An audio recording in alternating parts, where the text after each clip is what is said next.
Some of the activities you are about to witness are extremely dangerous and should not be attempted by anyone under any circumstance. Viewer discretion advised. What you talking about, Willis?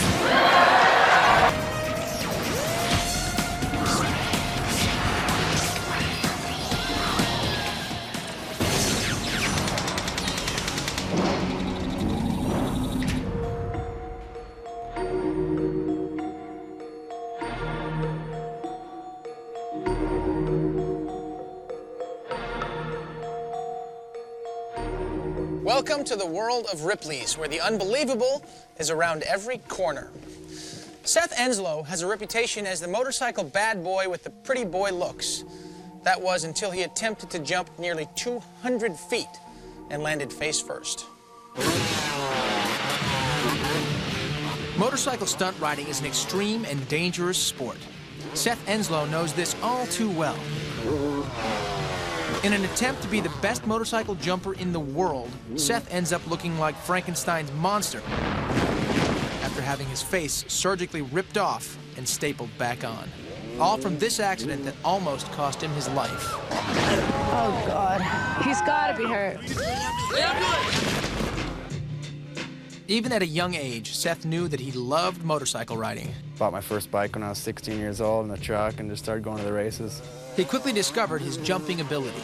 I borrowed my buddy's 250 and hit it in the gear, and I just went so far and so high. Not all of his jumps were successful. But Seth always seemed to brush off and walk away from many accidents.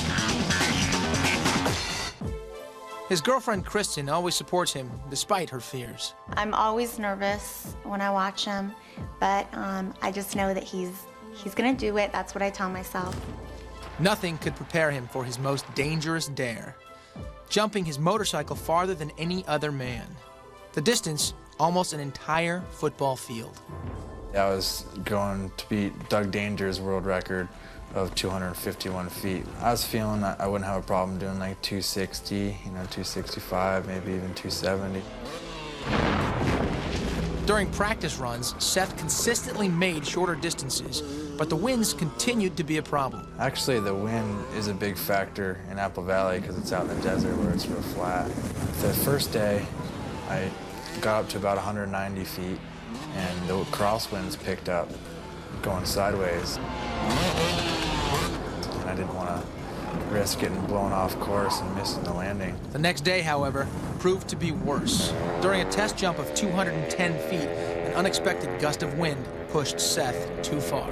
I started where I left off the day before at 190 feet, but we moved it back 20 feet, so it was a little bit bigger gap. So the speed that I'd figured the day before, I went with, but once I got up by the telephone poles, I caught even more wind than what we were feeling down on the ground, and it just pushed me like a kite. Overshooting the ramp, Seth hits hard. Oh, my God. Oh, God. He's out. He's got to be hurt. He's hurt. Come on, man, please. Ambulance! Get everybody back. Get everybody back. Seth, don't get up. Do not get up, buddy. Okay? Do not get up. One of the paramedics had came out and spoke with me and explained they weren't sure if his neck and his back, if that had broken. The violent impact smashed Seth's face against the handlebars, shattering his skull. He was bleeding a lot, and he had had a seizure, too. Seth is immediately airlifted to Arrowhead Regional Hospital. Once at the hospital, surgeons quickly assessed that Seth had shattered his large sinus and would need surgery to repair his broken face if he was to survive. It was a head injury, and they brought me back in a couple days after Christmas and cut me ear to ear and pulled my face down and did the surgery, put titanium in my forehead because there was a big dent crushed in where the bone got crushed. After the surgery was done and I looked at myself, I was like, wow, I can't imagine being the doctor who took the knife and just came at me with it and just cut my head wide open and peeled my face off. That's like, it sounds so crazy, like the person would just totally die if you did that to him. Today, Seth's scars are nearly invisible under his hairline. Seth's near-death experience has not slowed him down. Despite doctors' orders not to even put on his helmet for 6 months, just 4 weeks after his surgery, the motorcycle madman was back on his bike and jumping again. Obviously, I didn't feel like I was ready to retire. I didn't accomplish my goal of beating the record, so I'm not the type of guy to quit before I accomplish what I'm going after, so I'm gonna keep going until I do it.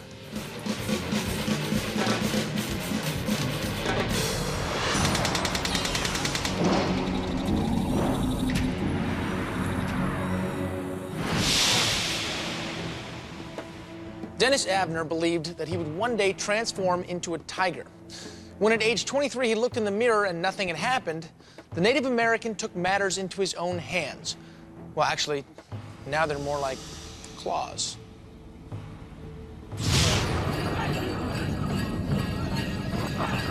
For over 20 years, the man seen here has been going through a spiritual and physical transformation so bizarre, he no longer looks entirely human. He's attempting to fulfill his ancestral tribal destiny and, believe it or not, turn himself into a cat. Basically, it's something that I had to do. I really didn't have any choice in the matter. For the first time, he'll share his amazing and often painful mutation. And the Ripley's crew is present to document his latest radical modification.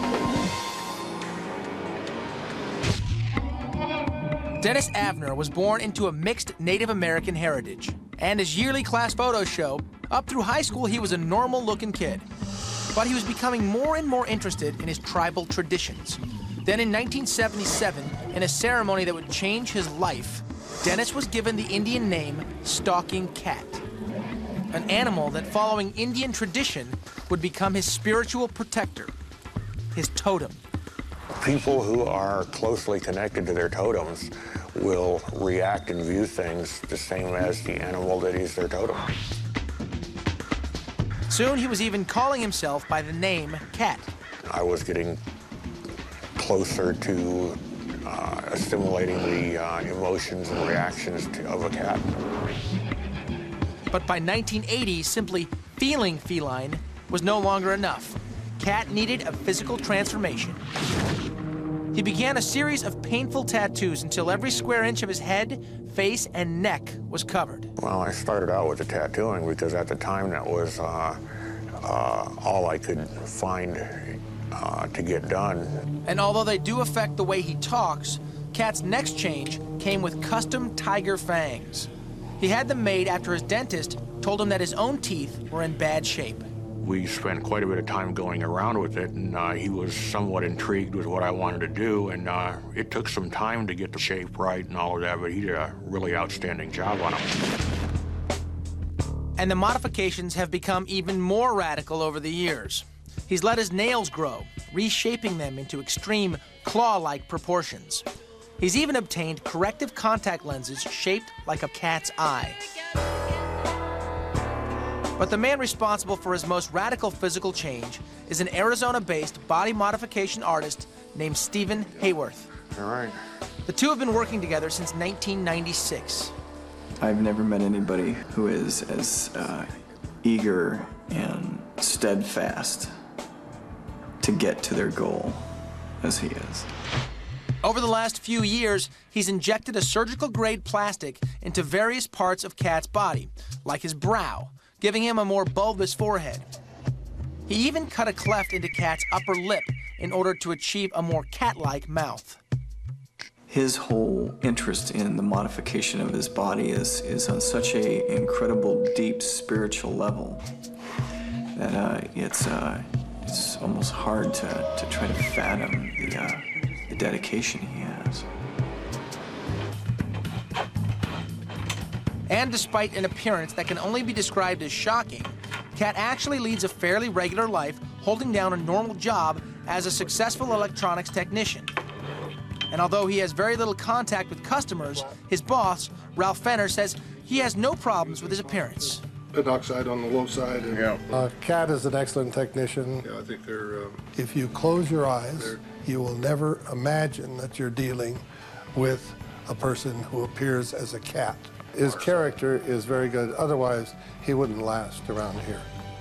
While he enjoys the life of a loner at his home in the California hills, Cat knows that he'll draw attention anytime he ventures out in public. And the short trip to Steve's office in Phoenix is no exception. What I'm doing is something that I have to do for myself. It's whatever other people think, you know, I don't care. It's, they're going to think what they're going to think anyway. So whatever somebody thinks is their problem. For the session that Ripley's will document, Steve is working on Cat's ears to give them a more cat-like appearance. When it heals, he'll have a much more of an extreme pointed ear. It definitely won't look anything like a human ear. And 1 month later, with the painful surgery healed over, Cat can now begin work on transforming a new body part. For Cat, the pain that he endures during such radical procedures is just an uncomfortable part of the process. You're always walking a line between two worlds, and to find a middle road that you can walk and still be comfortable is difficult to do.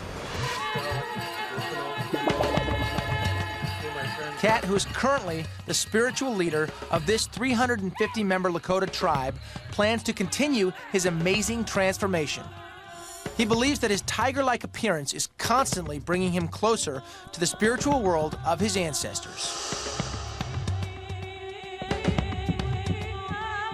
Well, I feel good about what I've done so far and where things are going. It comes down to that I am closer to my totem, and it's really that I have greater serenity in day-to-day life.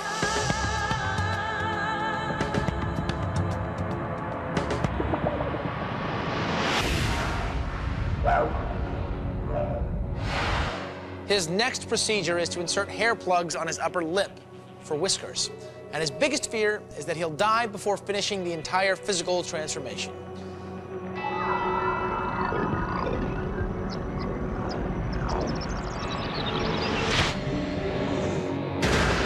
Ripley, leave it or not. Leave it or not. I'm nervous about this. I could get around this right now. I'm having second thoughts. These things are not pretty. I don't want to give you the misunderstanding. Non-lethal and painless are not synonymous. Fighting crime has become a deadly proposition on the streets of America. One police officer dies every day in the line of duty, usually because the suspect could not be subdued. But a new generation of non-lethal weapons have been developed to help cops put suspects down fast. But there's one catch. How do they know these weapons will work? That's where Tom Penny comes in. If I can help prove out some of these other options to provide a different continuum of force so that they don't have to go in with only lethal options, then it's a worthwhile thing to do. Tom consistently puts his body where his mouth is. He actually volunteers to be a live test subject so that companies can find out just how effective their weapons really are. Tom, who works in computers, is a genuine pacifist who wants police to start using crime tools that will subdue suspects, not kill them. I know that I'm more capable of taking punishment of this kind than most people. If they're going to hurt anybody, let's go after me first. If they hurt me, they'll certainly not usable for other people. We accompanied Tom one night as he made his testing rounds. We observed firsthand the future of law enforcement and one man's private war against crime. Round one. It is called the Attitude Adjuster. Created to prevent riots from escalating into violence, this weapon emits an odor so disgusting that it can disperse a gang in a matter of seconds. But how disgusting does disgusting need to be? Well, Tom was just about to find out. No one has ever been hit with a direct shot from the Attitude Adjuster from this delivery system. I'll be the first one to be hit by this. A few rounds to Tom's back shows just how quickly attitudes can be adjusted. Oh, God. Oh, this is awful. I really want to take this shirt off a lot. I can't stand this any longer. Oh, God. Tom's artificial body odor makes him immediately unpopular. Oh, man, this is miserable. Just a minute. I'm trying not to throw up. Round 2, the sticky shocker. The sticky shocker is going to be a very interesting experience.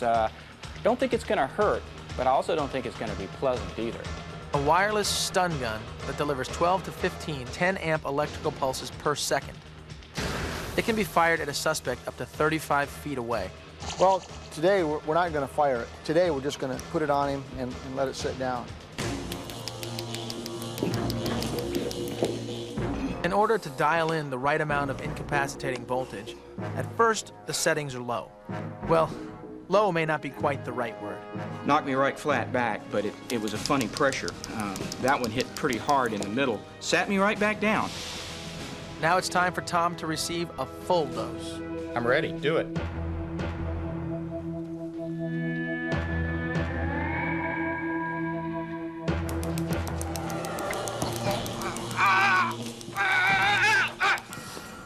With his body completely traumatized, Tom is totally incapacitated.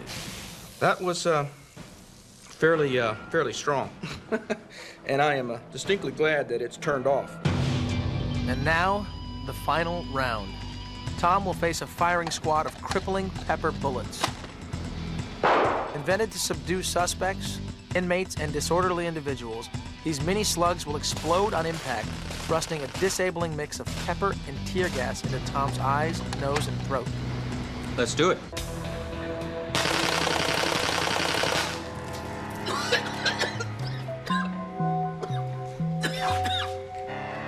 After being shot with the pepper pellets, it takes Tom almost 3 minutes before he's even capable of speaking. It's hard to talk. It hurt. I can't breathe. Eyes burn. I ain't giving anybody any problems right now. I am done for the day. Tom's human sacrifice will give police confidence that they can trust their new weapons. Even after being shot at and zapped, this human guinea pig will continue to act as a test dummy for the weapons of the future. Can I go home now?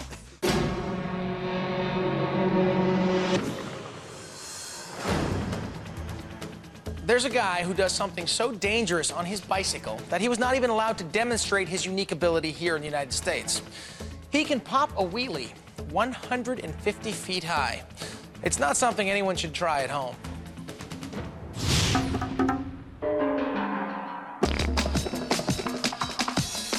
Beautiful Brazil, known for its carnival, string bikinis, breathtaking beaches, and now, daredevil cyclist Eder Franco.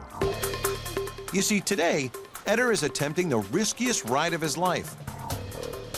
He'll try to ride his bicycle on the ledge of this 150-foot building. And even more amazing, he'll try to pull off this perilous performance without a net, lifeline, or safety device of any kind.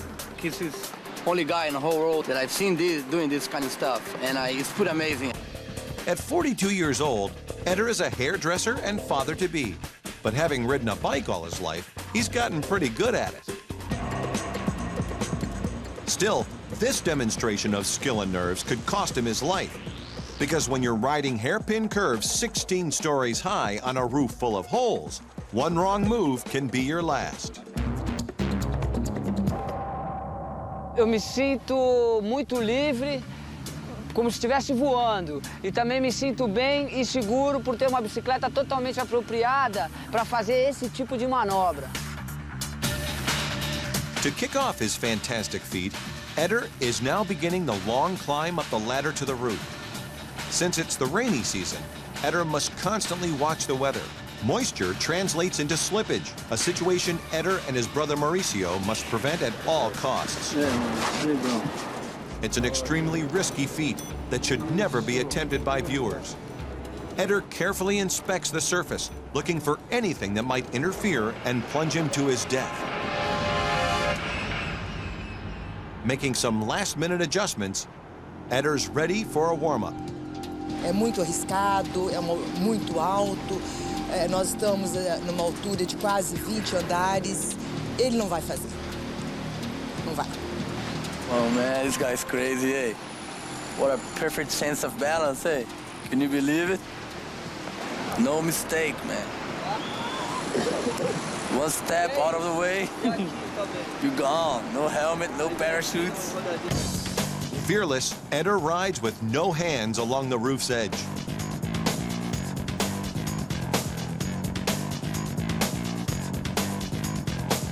Feeling confident, this daredevil pushes it even further. But is he tempting fate? Heading toward the roof's edge, Eder loses his balance. But amazingly, within inches of going over the edge, he regains control. Incredibly, Eder takes off one of the tires and begins doing unicycle loops. Even after all these years of watching his brother, Mauricio admits he still gets nervous. Yes, I hold my breath a lot, you know. Actually, my knees shake, and it's kind of hard to see your brother, you know. It is. After a few times around the roof on one wheel, Eder begins doing something no one expected, and something no one's tried at this height before. He's actually going to stand on his seat and let go with his hands while riding his bike like a surfboard. The spectators, many who are friends of Eder, are tense. Eu ia fazer tudo para ele não fazer isso. But Eder lives for danger, and sure of his skills, he takes off. With death looming only inches away, Eder surfs his bike with the precision and grace of riding a wave. Except here, the slightest breeze threatens to blow him off the roof and to his death. Maintaining the focus and concentration of a tightrope walker, he's halfway across. Riding 6 inches from the edge, Eder pushes on. Another foot, and he's made it. Staring death in the face and walking away, this hairstylist who moonlights as a daredevil sets a new standard for extreme cycling. Eder Franco, Brazil's bold and brave bike-balancing thrill-seeker, lives to ride another day. Eu me senti como se estivesse descendo uma onda de 16 andares. I love him so much, you know, and I was kind of scared because, you know, it's always a new time, but it's okay now. I feel a lot more relaxed now. Thanks, God.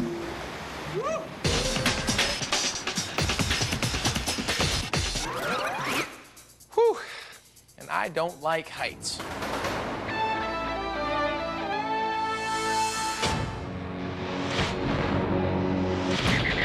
Ripley's world of unbelievable animals.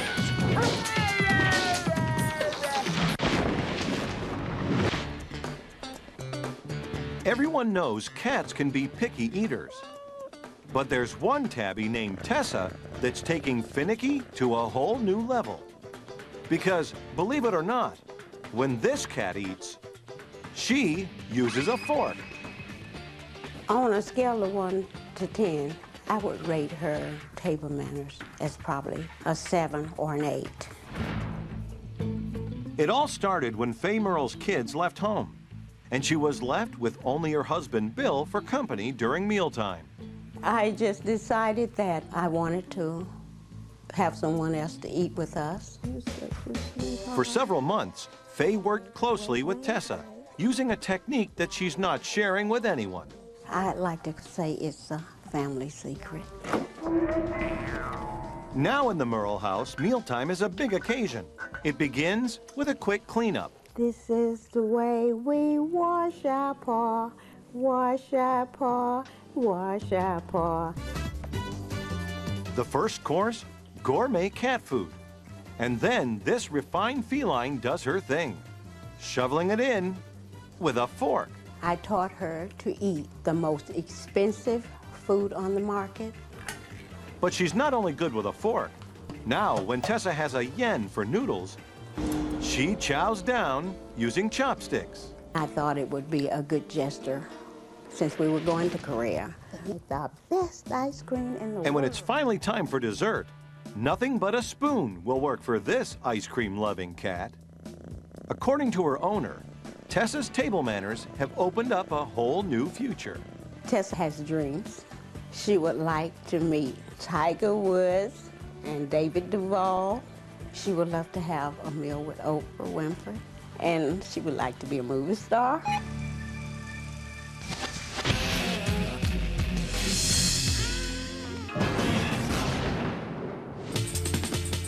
There is a new designer on the fashion scene who has solved wardrobe storage issues once and for all. That's because his entire clothing collection comes out of a bottle. Oh, yeah. It's shiny, slick, and sexy, and it's the latest in extreme fashion. But you won't find this shockingly chic clothing line hanging on any rack, because believe it or not, these skin-tight creations are literally poured from a bottle. Jerry Pena and Jana Galbstein run one of the country's funkiest fashion businesses. For years, these two young designers experimented with unusual materials before discovering the wonders of liquid latex. This non-toxic concoction allows the skin to breathe, covering flesh with a thin layer of color.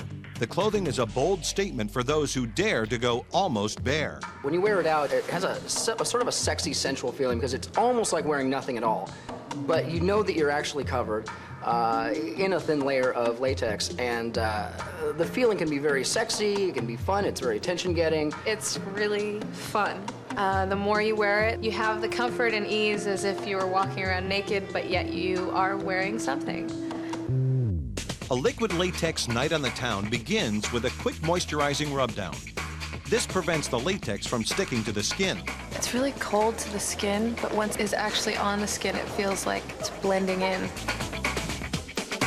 Several quick-drying coats are needed to create a single sheet of rubber, taking about 1 hour. The wearer can use the 18 available colors in any combination to be assured of a one-of-a-kind outfit. With liquid latex, you can have your own original design painted on, whereas you won't run into anybody else in a club or anywhere else on the street wearing the same exact outfit as you. Although you can only wear it once, that hasn't stopped admirers from getting creative with it, even accessorizing. You can do high fashion by seeing what's out there, seeing what the latest trends are, and painting your body in the liquid latex design that you like. And you can actually add on, say if you're going for a tight jacket with a fur collar look, you can attach that fur collar to the liquid latex. Liquid latex fashions have caught on with the club-going crowd because after an evening of tearing it up on the dance floor, you can tear off these disposable clothes and start planning your next outfit. And even if you feel you don't have the body to pull off this revealing new look, designers say liquid latex is a one-size-fits-everyone clothing line. We think everybody is a good candidate, despite their shape, size, and form. It's an interactive product. We always say that Deviant liquid latex is as fun to paint on as it is to peel off. It takes about 5 coats of the liquid to make a peelable skin.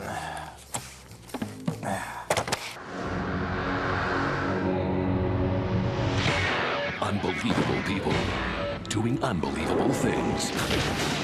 These men and women can perform these extraordinary acts because they have dedicated their lives to understanding all of the risks involved. So remember, never tempt fate and never attempt any of the dangerous activities you have seen on Ripley's. Don't do it.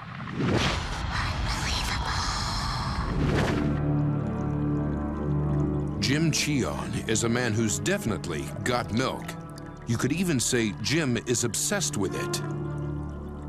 But it isn't the taste of milk Jim craves. In fact, he rarely even drinks it. So what exactly does Jim do with milk? Believe it or not, this milk is gonna go up my nose and squirt out my eye.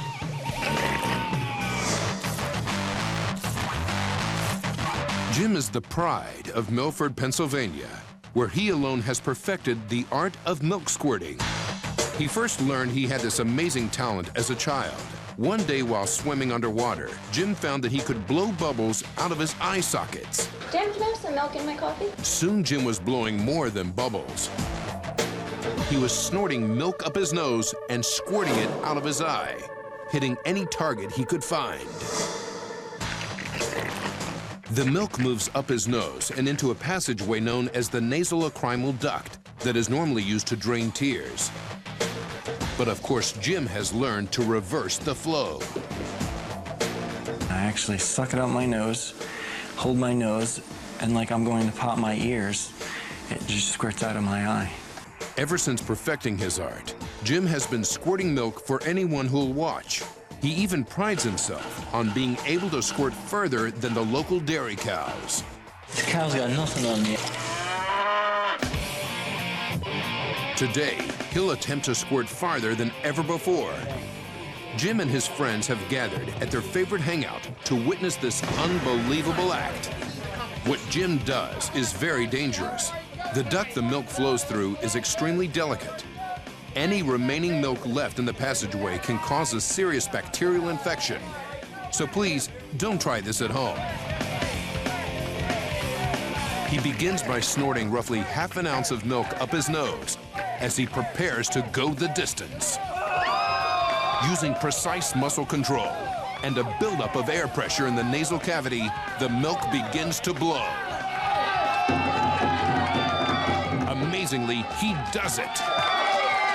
Spewing a stream a stunning 9 feet 7 inches, Jim Chihon breaks his previous record by an unbelievable 3 feet. A truly remarkable and messy accomplishment.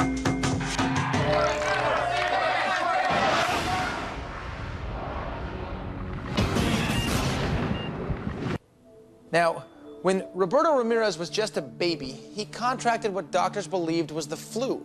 The origins were unknown, but the effects were catastrophic. Like a lot of 21-year-olds, Roberto Ramirez is always on the move. But when this courageous young man from the Dominican Republic gets around, he has to do it like this. Because Roberto is the world's only known victim of a shocking medical condition so rare, it doesn't even have a name. When Roberto was just a baby, his thigh bones stopped growing. And as he got older, his lower legs twisted into 90-degree angles, tragically forcing Roberto to walk on all fours. Roberto has sought help in the area's hospitals and clinics, but local doctors are always left with more questions than answers. Yo siempre vivo con la esperanza de que pueda aparecer. What Roberto doesn't know is that one of his local doctors has forwarded his case to a noted bone specialist in Miami, Florida. Frankly, he is shocked by the x-rays.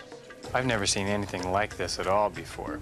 He has a fairly normal shin bone here, but instead of coming down straight like it's supposed to here, his bone comes down in angles about 90 degrees, the opposite direction of the way the knee normally bends. Remarkably, Dr. John Chase feels that he can help where so many others have given up. The good doctor is convinced that amputation combined with custom-made prosthetic legs might possibly give Roberto the ability to walk upright. You can certainly make his appearance look better, but whether that would help his function is a whole nother story. Roberto is soon on his way to the Jewett Orthopedic Clinic in Miami, Florida. Once a series of tests are completed, he's taken into surgery. But it will be dangerous. Surgeons must literally take Roberto apart. The risk of Roberto bleeding to death is very real. It's a grueling 11-hour operation. Doctors do everything they can for Roberto. Once the procedure is completed, the only thing Roberto can do is wait, heal, and hope for the best. Now, after gambling everything, if the prosthetics fail, Roberto will spend the rest of his life in a wheelchair. So far, everything's gone as planned. Now, it's up to Roberto. Sharing the moment with family and friends, Roberto's prosthetics are a success, allowing him to stand. But now comes the real test. Back at home, thousands of miles from the therapist that he's come to know, and without anyone's help, Roberto straps on his new legs. With a cane to help him steady, he prepares to take some small steps.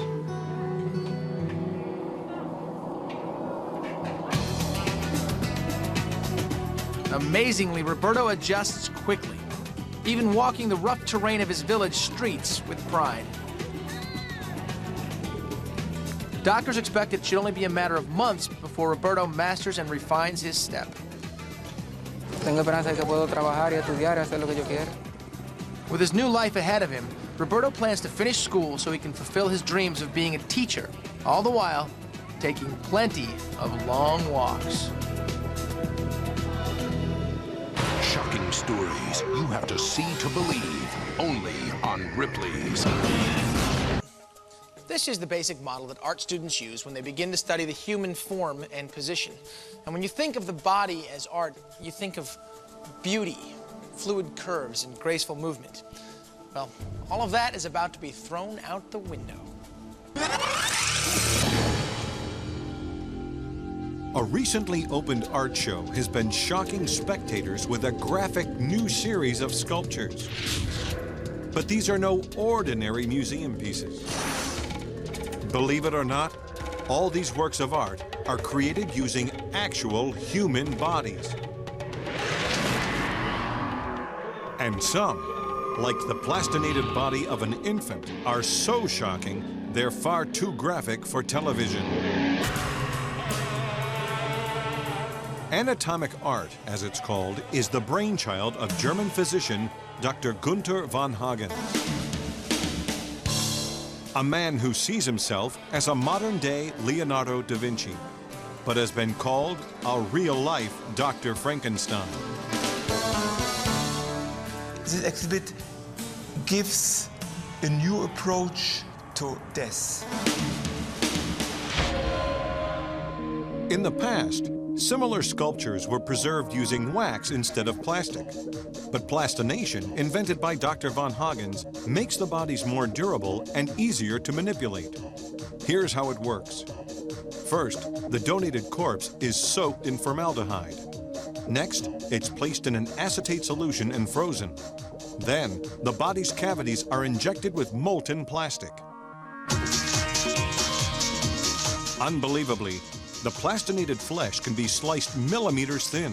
Any part that isn't needed is simply scraped away.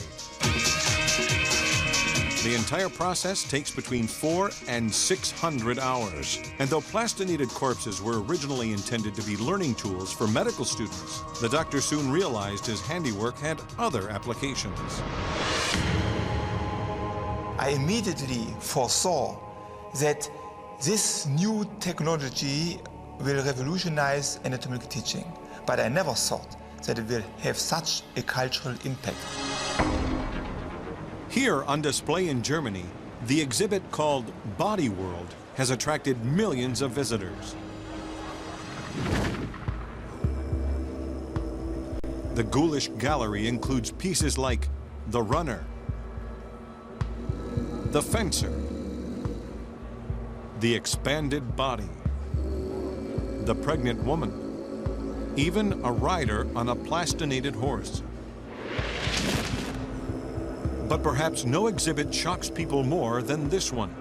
A man who has been arranged to appear as though he's been scared out of his own skin, literally.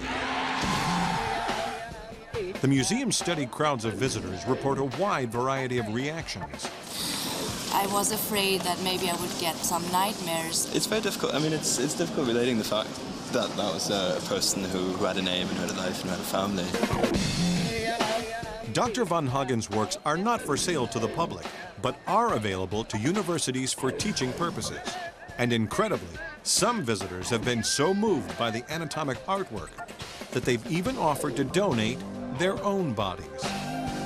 Every week, about 5 people, mostly of them seeing this exhibition, donate their body for plastination.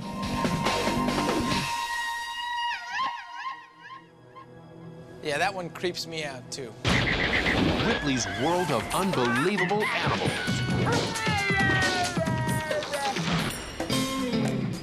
Most dogs love going for walks, but Nugget, a bull terrier from Australia, would rather ride. That's right. Believe it or not, Nugget is the world's only skateboard riding dog. And you won't believe what she can do. Nugget began riding all on her own when she was only a puppy. Now, when she heads out for a cruise, cars stop and heads turn. And while other dogs just manage to simply stand on their skateboards, Nugget is in total control, incredibly using 2 paws to push herself along. In an amazing display of form, this talented terrier actually lifts her paw, leans into a double turn, and picks up speed the whole way. And while Nugget can go for hours without stopping, even this skateboarding hot dog needs a rest now and then.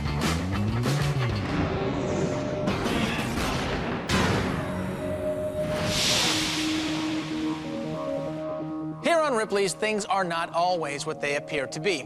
Take these 3 jars, for example. What looks like sparkling gems are actually a tube top, a halter top, and a bikini. This is going to be a fun part of the show. Let's just watch.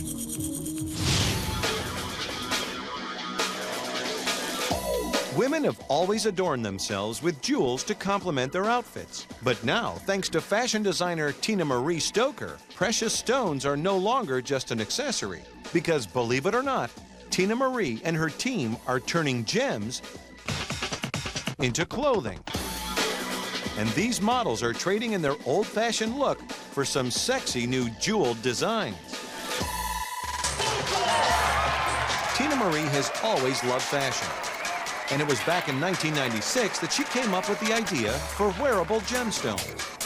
The original concept was to do a fashion accessory for girls to wear, like when they go on vacation and do things, that they could adorn their body. At first, her sparkly creations failed to catch on. But then, Tina Marie grabbed the attention of the fashion world with this dazzling wedding dress. It took more than 6 hours to glue the 20,000 stones in place. And while the beaded bride brought her a lot of press, it wasn't until rocker Tommy Lee commissioned this work for one of his concerts that the concept really took off. Soon, Tina Marie was the hot designer for Hollywood's hip crowd, outfitting celebrities like Baywatch beauty Tracy Bingham. But this isn't a look you just slip into, as our models soon found out. Unbelievably, this design used more than 29,000 stones and took over 13 hours to glue in place. And in case you were wondering what makes these teeny tiny beads stay on, It's a trade secret. I can just say that it is an adhesive. I can say that. after 2 hours of work, the model's transformation is almost complete.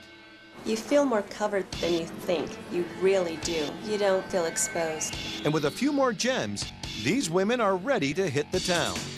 Amazingly, Tina Marie's special adhesive allows you to dance, sweat, shower, and even swim in her creation. In fact, if properly taken care of, the jewels will stay on for up to 2 weeks, and they're reusable. You can peel them and re-stick them to the board that they come on, kind of like a sticker sheet.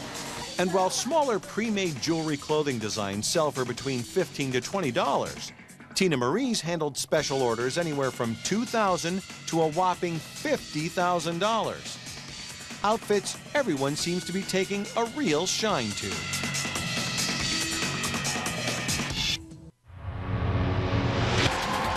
You're watching Ripley's Believe It or Not. Usually when you call somebody a snake or a reptile, they get offended. I guess it all depends on who you're talking to. Check out the lizard man.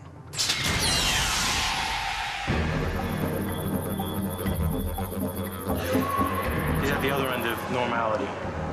Everybody's got this little thing they call normal, but he's in his own normal. People are either scared of him or they like him right off the bat. I don't consider him abnormal at all. He's one of the most intelligent people I've ever spoken with. Anything to drink? 26-year-old Eric Sprague is accustomed to being the topic of conversation, for he's the center of attention wherever he goes. Get out of here! In his hometown of Albany, New York, Eric's identity is slowly slipping away. He's now known simply as Lizard Man. Once a month, Eric heads for the Mad Pup Tattoo Parlor. He's having every inch of his flesh transformed into scales. I'm being transformed into a sort of human-reptile crossbreed, being covered completely with scales and using other various processes to effect this transformation. I really want my tattoos, so any pain that I have to go through to get them is negligible. The end result is more important than what I have to endure to get them. After a session of tattooing, I kind of like to stand up in the mirror, and it's sort of reassuring. I look at it, and it's not so much a rush as it is there's a little more done, a little bit of progress, and it sort of fuels you on to keep going for the end goal. And this is just a base color. This is just the start. It's going to be a process. A long process. I would say we probably got a couple hundred hours in them, and I would dare say that we probably got 1,000 yet to go. But he's not stopping there.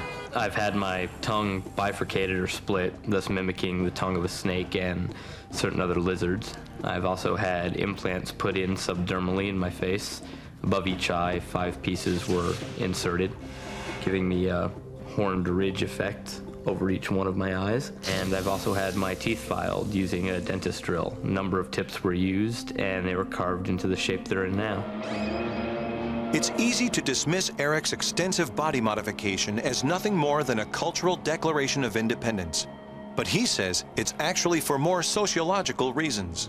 The idea being that people use a base set of generalizations and principles in structuring their perceptions, such that if we look at an object and see an upright walking biped, mostly hairless and acting in a certain manner, we think to ourselves, okay, that's a human being, because it bears a resemblance to the other things that are referred to by the term human being. You kind of scare me. A little bit in a way. If I saw you coming at me at night, I'd be absolutely horrified. As we saw from some of the reactions we got today, people, they do recognize that it's a reptilian motif, and they do sort of stop and take a minute to have to process the information they're given because they don't know quite what to do with it. Eric is a full-time bartender and part-time performance artist. He uses that venue to further test his thesis by prompting a wide variety of reactions. When I first saw him, I was absolutely shocked, absolutely stunned. So what, are you going to become like the world's #1 lizard boy or something? As far as I know, probably the only lizard boy. So I guess I get #1 by default. I would be more prone to be very regretful later in life if I had held myself back. I feel that this is a really good expression and fulfillment of who and what I am. This is what Eric's self-expression used to look like. Even his admirers admit taking home a reptilian boyfriend wouldn't be easy. My parents would probably keel over and die. More than likely. They're not exactly open-minded. Eric estimates his complete transformation into Lizard Man will take another year. And by then, Eric hopes to be much closer to his ultimate goal: to blur the line between man and reptile. As we get further down the road and as things progress, you know, it seems a very real possibility that it will go so far as to maybe make people wonder if I am human. You still eat human food? Yeah, in addition to other things. Oh my God.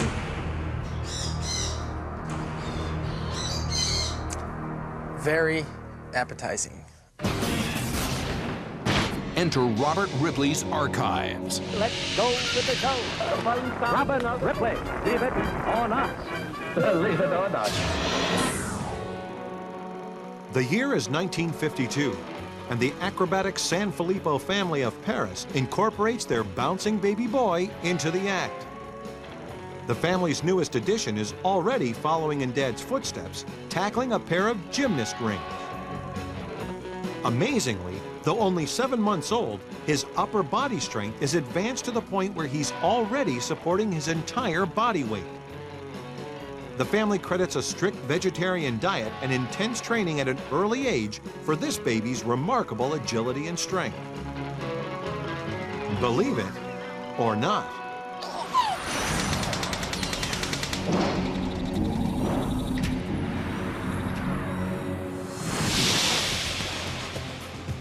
A new sport has been born in the city of Paris, France. Well, sport may not be the best way to describe what these athletic Frenchmen do.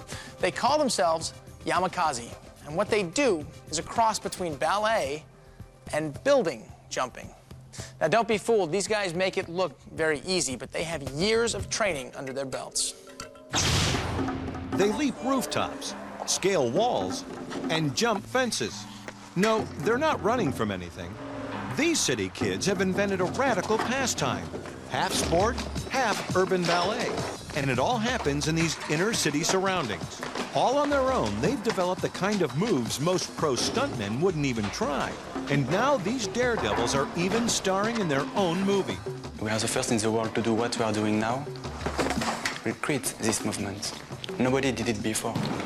And today, for the first time on American television, Ripley's documents their one-of-a-kind crosstown trip. The bold Yamakasis got their start back in 1997 with 7 original members. Athletes who combined acrobatics, gymnastics, and follow the leader to create a unique new sport that's both artistic and risky. Yamakasi, quoi, l'art du déplacement. La ville, c'est là qu'on s'amuse et c'est super. C'est le plus grand parc à jeux du monde que j'ai jamais vu de ma vie. It's taken years of training for the Yamakasi to develop the skills needed for these maneuvers. And while what they do is legal in France, it should never, under any circumstances, be attempted by amateurs. We are not crazy, not at all, because we trained a lot. We really trained a lot. Yamakasi members get together several times a month to engage in their high-speed pastime. They begin by mapping out a route through the city before tackling each new urban obstacle course. The object? To conquer as many outrageous barriers as possible. Yamakasi will be trying to see what he can to do here. You understand? He will not stay just, no. he will try to see, okay, in this city, what can I do? Today's training run begins at this downtown apartment complex with a quick stretching and warm-up routine through concrete stairwells and walkways. You can be a really nice bodybuilder with big muscles, but it isn't with muscles you will jump, it's with your mind. Your mind, your mind, your mind, your mind. Along the way, even an ordinary stairwell is transformed by the Yamakasi. Like a choreographed dance, walls are scaled, fences are cleared, and some of the obstacles the Yamakasi tackle on their adventures are so dangerous, we can't show them on Ripley's.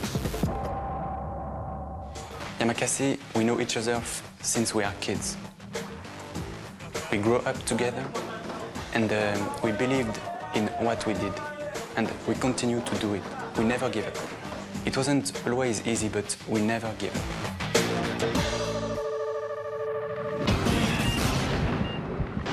You wake one morning with a bad headache, and it won't go away. You see a doctor, and he tells you that it's just a common fungus, like bread mold that got into your sinus cavity. But now, it's eating your face away from the inside out. This is the true story of Mark Tatum. When we say that what you're about to see is unbelievable, you can believe it. Since the very day they walked down the aisle, Nancy and Mark Tatum's 10-year marriage has been one filled with love. I really liked his personality. That's really what drew me to Mark. Calling this Lakeside, Kentucky cabin home, the couple looked forward to a peaceful life together. But theirs is a story of shattered dreams. And for the first time in this Ripley's exclusive, they tell how, almost overnight, their world became a living nightmare. Sunday morning he got up and he had a little bit of a headache, but he just thought it was a sinus headache. Monday morning, he started to get confused. And I knew, you know, something's up. This is not normal. So I called Dr. Poppins and he said, you know, I think you better take him into the emergency room.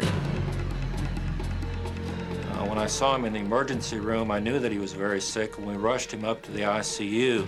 The nature of Mark's ailment was a mystery, but his condition was rapidly deteriorating. The first few hours after admission, he was indeed blind in his left eye, and then after that, it was a diagnostic dilemma to figure out exactly what was causing it. Whatever this was probably pretty rare. Tests revealed that a fungus called mucor had taken root in Mark's sinuses, a rare condition that almost always kills. For simplicity's sakes, mucor is really bread mold. His doctors told me that it was worse than the flesh-eating virus. That really, it was your worst nightmare of anything that could happen to you. The only treatment really is to surgically remove it. But surgery would have radical consequences. Mark would be permanently disfigured if he lived. Mark chose life, but it was a life unlike anything he ever imagined. And this is where it becomes quite horrifying, really, because the surgery that was done, even the surgeons really didn't know how to approach this. And really the only person that really stuck by Mark and knowing what to do during all this time period was his wife. The surgery was on Valentine's Day. I kept thinking, I'm going to wake up here in a minute and everything's going to be normal, you know. But it wasn't. They removed both of his eyes.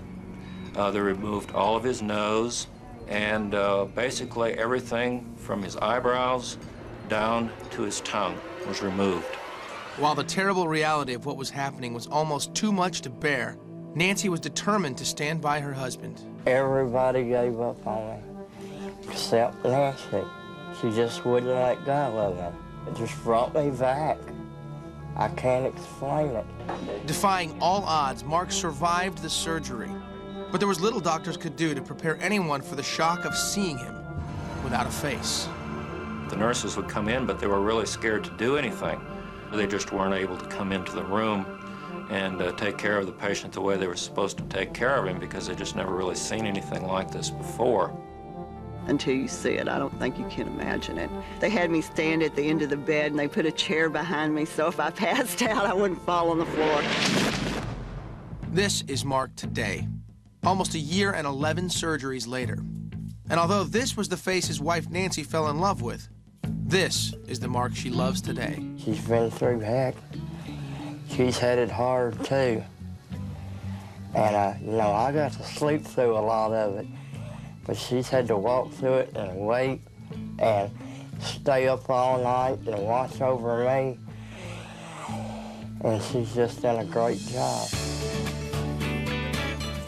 Though the ordeal has truly been a life-altering experience, Nancy says in the end, the adversity has only made their love stronger. Even though something so horrific happens to you, life still goes on. You know, there's still a quality of life. Now that when I look at Mark, I don't even notice what has happened to him. I still see Mark.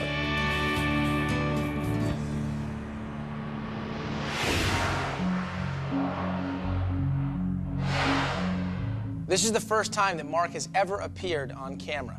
He agreed to tell his story, hoping to educate the public and motivate others to overcome their problems.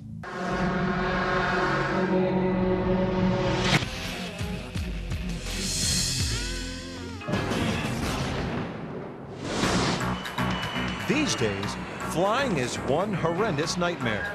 From parking headaches to long lines at the SkyCap, then it's on to security and finally the ticket counter. But when it comes to customer service, one airline has rushed to fill the void and eliminate the lines, the wait, and the worry. Because although the flight attendants show up to the airport dressed like this, they get to work looking like this. Welcome to Extra Sky Airlines. This is the only airline of its kind. Owned and operated by Ron Cash, this passenger-pleasing sky shuttle is the world's most luxurious and carefree way to fly. What we're offering is a personalized service from a very, very beautiful woman. On the day of a flight, passengers get a taste of the personal touch before they even arrive at the airport. With a door-to-jet limousine service and a fast private security check, the time restraints of other airlines are completely eliminated.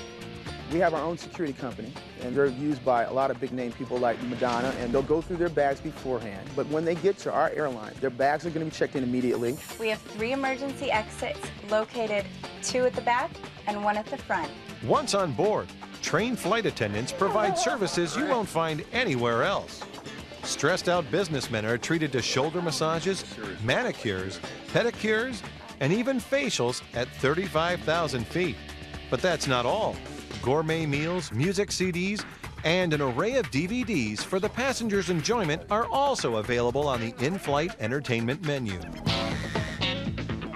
And it's not only men who fly these friendly skies. Female executives are also treated to the same spa-style services by specially trained male flight attendants.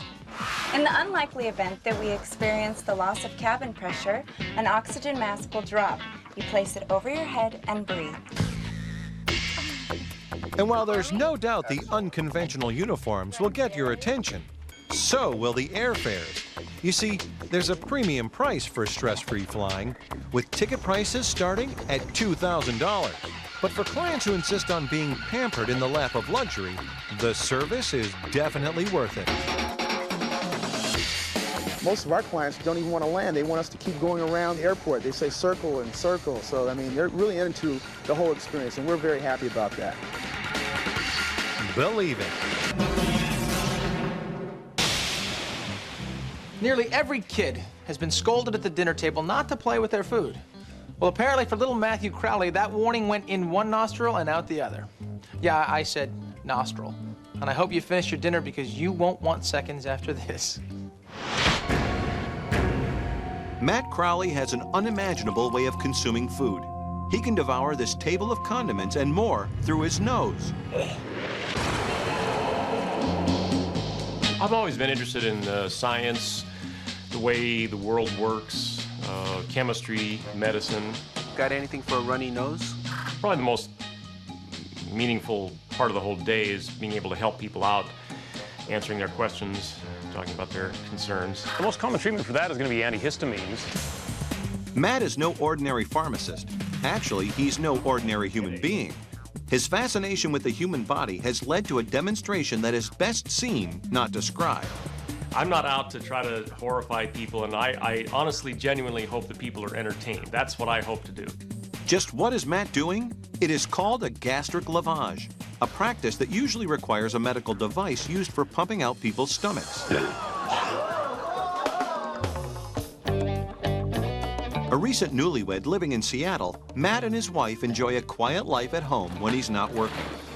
It was as a pharmacy student that Matt first became familiar with the gastric lavage. Lavage is what usually happens when someone gets something in their stomach that really shouldn't be there. The common term is called stomach pumping. That's where some tubing is put into a person, and with suction, they pull what's in the stomach out, and that is called lavage. The opposite of that is called gavage, in which you put something into the stomach. During college, someone gave Matt a gag gift, literally. It was a stomach pump obtained from a local hospital. I tried it, and I put the tubing in one nostril, and I couldn't even get it into my throat. I tried the other nostril, I can get it to my throat, but it made me gag so much, I just set it aside. But the gift led to an obsession, and Matt decided to manufacture his own gastric lavage unit, specifically designed to fit his internal proportions. What Matt does is so visually shocking, it may look like an illusion. But he explained how every stomach-churning moment is real. This is the barrel, and this is about 7 feet of very soft tubing.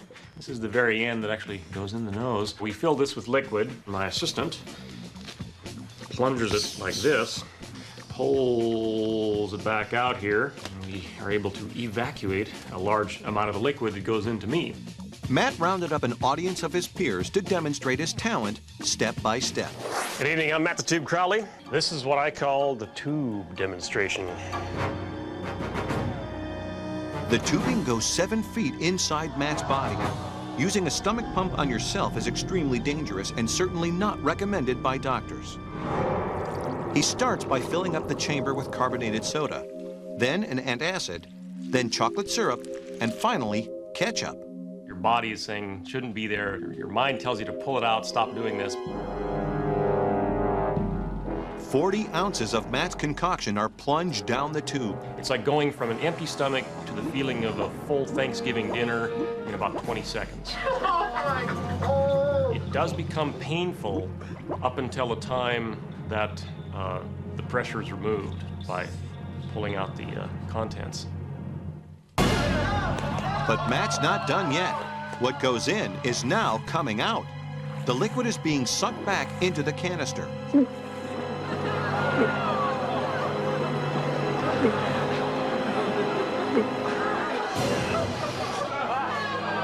Thank you. But wait, he's not finished. The final and most unbelievable part of Matt's demonstration requires assistance from someone in the audience. Anybody care to have a drink? All right, we've got a volunteer. Excellent. A toast. This demonstration was too much to stomach for some of Hollywood's most seasoned performers. It was just wrong. That was just disgusting. I don't know what to say. It was amazing. It really was. Disgusting, but amazing. I have no idea why he ever wanted to do that. When I can do something that makes someone else look at me in awe, that's a really profound experience that goes beyond just having fun. Nice work. Thank you. Yep, he really drank it.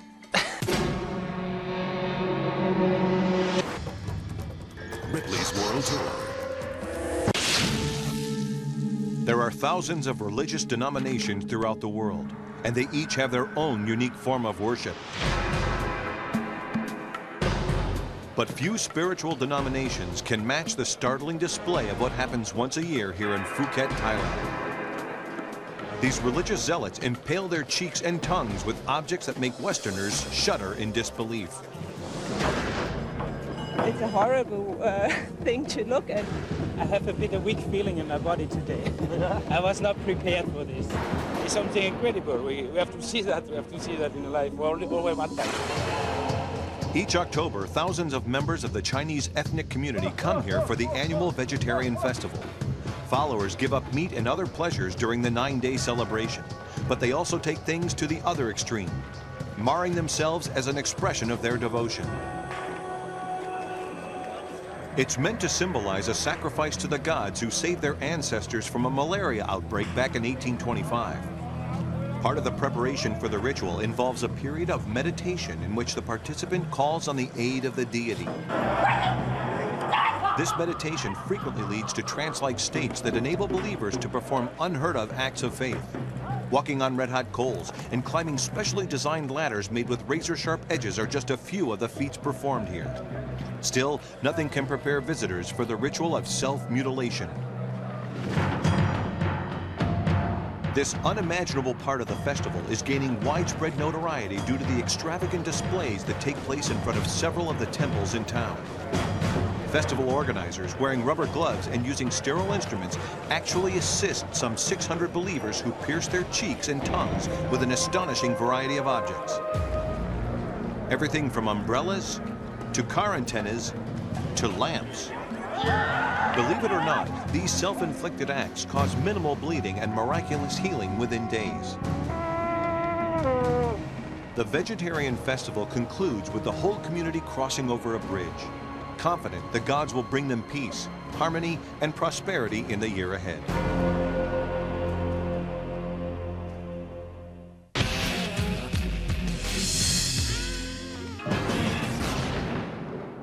Ripley's went to Puerto Rico after seeing the unbelievable swimwear that women are wearing there. It's sexy and skin tight. Just be careful in the water. Looks like a typical summer fashion show. Beautiful models in the latest designer beachwear.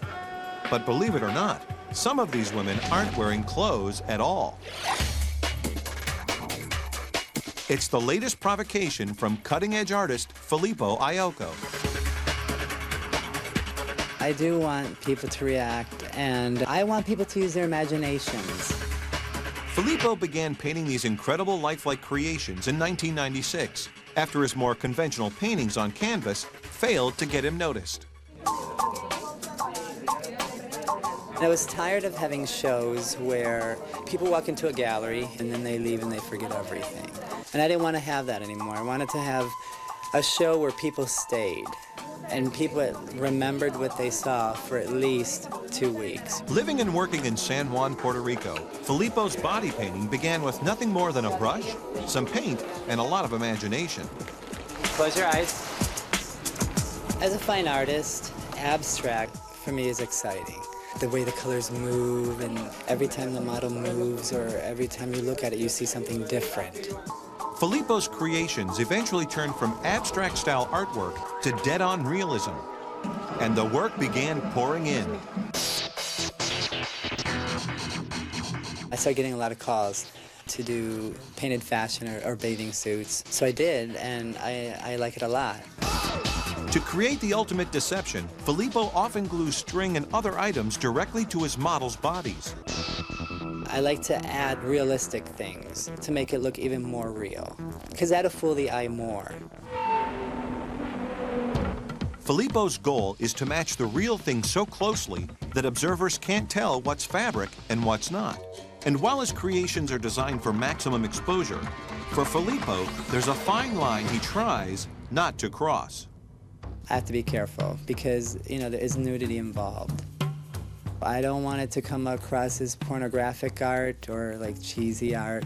I want it to be known as artistic nudity. That's very, very important. Not surprisingly, his faux fashion art shows have become wildly popular. Take a closer look. Can you tell which models are wearing swimsuits and which are wearing paint?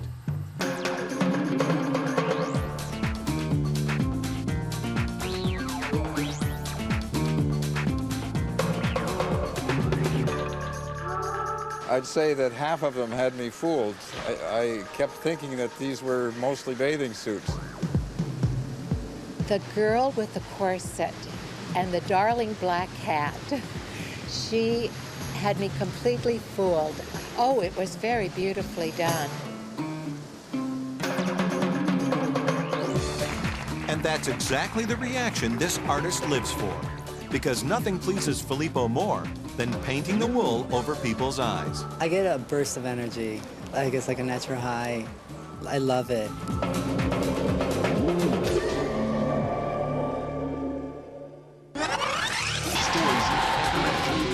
You won't believe Ripley's. You might think that the gambler in this next story has guts, or you may think that he's lost his mind. That's because he will wager bet on almost anything. Anything from which drop of rain will hit the windowsill first to, well, get ready for this one, getting breast implants. Yep, this guy bet someone that he would get breast implants. Just like these. Brian Zembic is the kind of guy who can't resist a bet. And the more extreme, the better. But believe it or not, his latest outrageous wager has made him the proud owner of a pair of 38C breast implants. Breasts which have earned Brian $100,000. This extreme wagering is a way of life for Brian and his buddies. And in their world, your word is your bond. So even a joking remark made to friends about living in solitary confinement quickly turned serious. So then they bet me $14,000 I couldn't stay in the toilet for a month. And I jumped on it. So I had all my food lined up there and all my clothes, my coffee. But Brian's next bet would literally change his life. He was sitting in a casino with one of his buddies when his friend half-jokingly dared him to get a breast job. That's when Swobo jumped up and said, okay, how much would you do it for? I said, I don't know. He said, would you do it for $100,000? And I jumped on it. I said, sure, it's a deal. And we shook hands, and it was a bet. But Brian learned that the plastic surgery would cost $5,000. So Brian, who knows a lot of people, won the surgery in a backgammon game with a doctor. Within weeks, this 44-year-old man was being prepped for breast augmentation surgery. Brian decided to give his friend who made the $100,000 wager one more chance to back out. I'm on the operating table. The doctor's about to put me to sleep. He said, okay, Brian, you sure you're gonna do this? I said, wait. I got on my cell phone. I phoned Swobo up and said, Swobo, I tell you what, I'm gonna be put under in 10 seconds. You wanna go out of the bet now for $50,000? He said, no. I said, all right, your last chance, I'll let you off for $40,000. I'm gonna be 9 seconds, I'm falling asleep. 8, I'm gonna fall asleep. And he said, no, I'm calling your bluff. And then he hung up the phone. When Brian Zembic woke up, he had a pair of $100,000 breasts. Something he didn't tell his future wife about right away. I didn't know he has breasts for about 2-3 months because he never let me hug him. He just said he's very ticklish. Brian also learned soon enough that his weird wager would prove physically challenging. For 2 weeks, I'm lying in bed on my back. I cannot get off my back. My back and my chest is so sore, it was like something ripping, or rocks ripping out of my body. These days, Brian is the subject of a book, as well as the father to a beautiful baby girl. Woo! And if anyone doubts Brian's story, he says it's easy to prove that he really does have implants. He just takes his flashlight and shines a beam right through his prized possessions.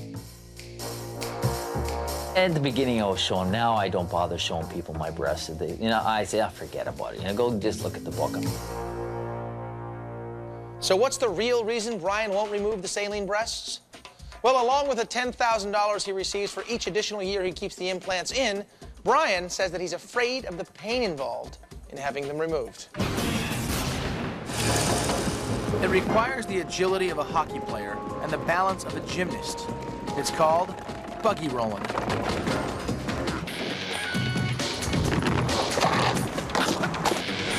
When I do something, I go far forward on it. 28-year-old Jean-Yves Blondeau is the man in the high-tech suit. He first dreamed up his futuristic-looking outfit while attending a Paris industrial design school. It was a 9-month process, starting with 6 months of research, a month to have the parts made, and 2 months to test and modify the design. He attached a total of 27 wheels to 6 pieces of hard latex that covered his knees, back, chest, elbows, and hands. On his feet, he's wearing standard inline skates, painted to blend in with the suit. With his helmet strapped on, Rollerman sets out to see Paris the way no one else can. Let's have fun!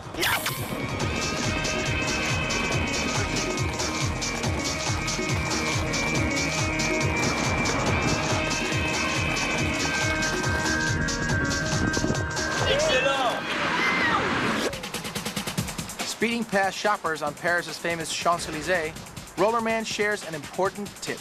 When you do buggy rolling, the most of the danger comes from the way you are going.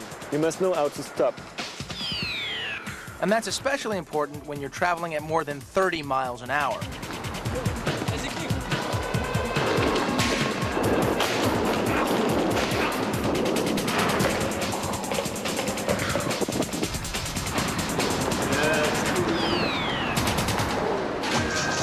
The 27 wheels help Jean-Yves travel in almost any direction. They are perfectly placed to make sure that he stays balanced, regardless of body position. When you are on the back, it's like Star Wars. What is up is down, everything is upside down. Jean-Yves says that he can morph into more than 20 positions, from the kamikaze to the frog. Here is a frog. Whether whipping down a parking ramp or cruising the crowded sidewalks, spectators gather wherever Rollerman goes. I enjoy to give them smile, keep them out from their bad life. That's the purpose of buggy rolling, feeling good.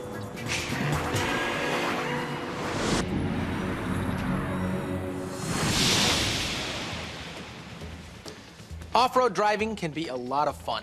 It's exciting, exhilarating, and very dangerous. Just ask Tina and Sean Hasty.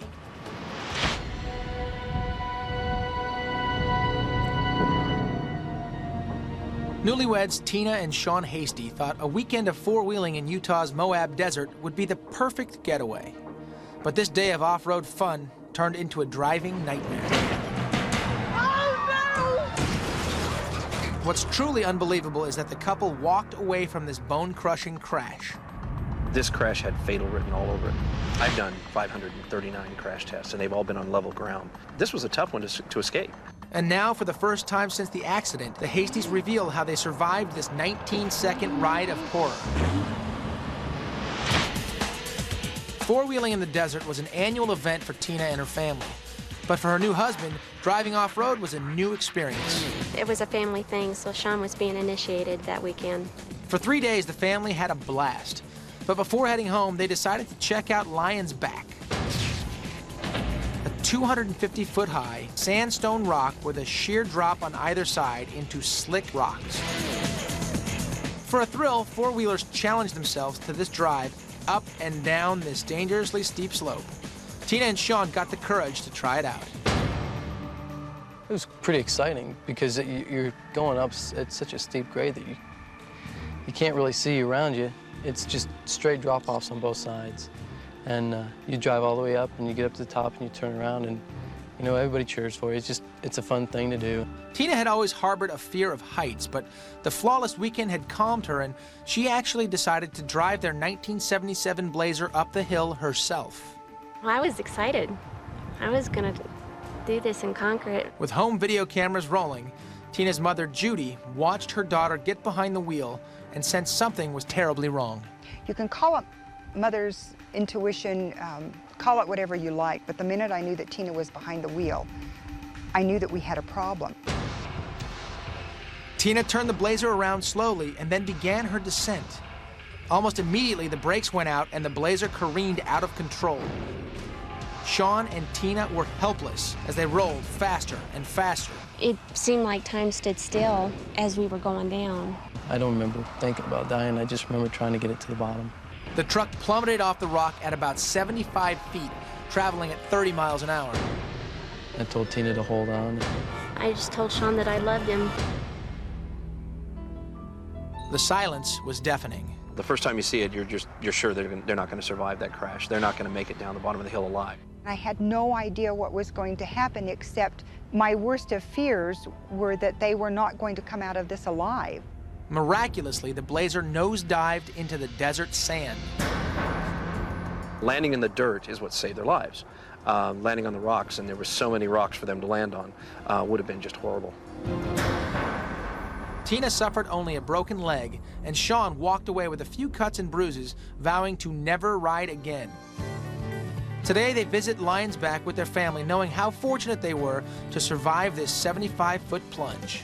We're extremely lucky. God has blessed us to be here, and He's blessed us with 2 children in a family that loves us. We're very lucky. Really lucky.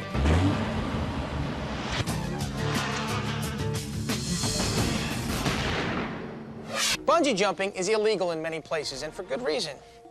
It can be seriously dangerous, even with all the best high-tech equipment that money can buy. And if you don't have access to safety equipment, well, watch this. 5, 4, 3, 2, 1, go! There are few sights more thrilling than watching a bungee jumper dive off a towering bridge with only an elastic cord to absorb the impact of the harrowing plunge. Now, imagine the extreme danger facing these men who use nothing but tree vines when they dive headfirst from as high as 80 feet up in the South Pacific jungle. It's called land diving.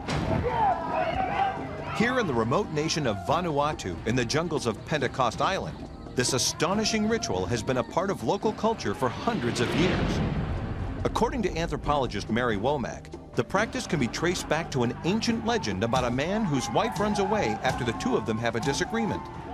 She climbed to the top of a tree, and he begged her to come down, but she refused to come down. He climbed up into the tree, and she jumped from the tree.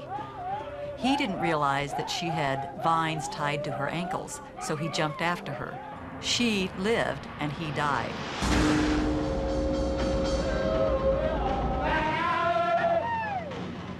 Of course, the men no longer need to jump after their wives, but the annual tradition continues in the belief that these leaps of faith help ensure a healthy crop during the next planting season. It's also a coming-of-age ritual, with boys as young as 8 years old making their first jump. Construction on the tower begins each April. First, the men start by stripping all the limbs off a tree. Then they lash sturdy branches together to serve as platforms. It's a painstaking process that takes nearly 5 weeks to complete. Before a man makes his first jump, the chief of the village cuts a vine, and each succeeding vine is cut to the proper length, depending on how high the jump is going to be. First of all, the vines have to be prepared. They have to be shredded at the end. They have to be cut, tied around the ankle. And they have to be of a precise length, because if it's even 10 centimeters, or even a few inches too long, then you hit your head and you really could break your neck.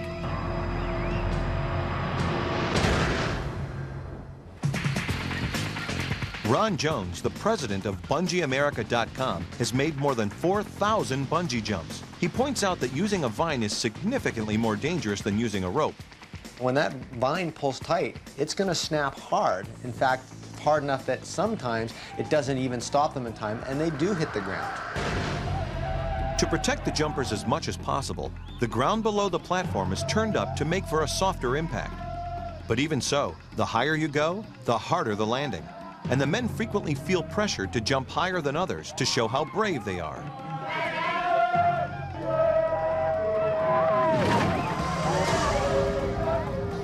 But the vines are clearly not cut to an exact length. And often, jumpers are stopped by the ground instead of the vine. The result? A handful of serious injuries each year in a hazardous tradition that seems to have no end in sight.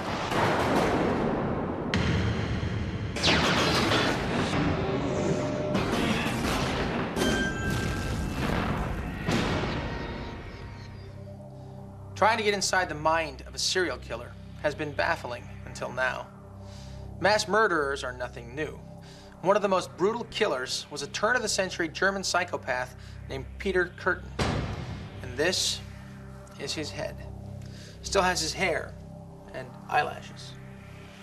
Before Kürten was brought to justice, he had murdered at least 17 women through strangulation and stabbing. After his execution by guillotine, his head was examined by a distinguished group of doctors in order to find out if his brain looked any different from that of a normal person. It didn't.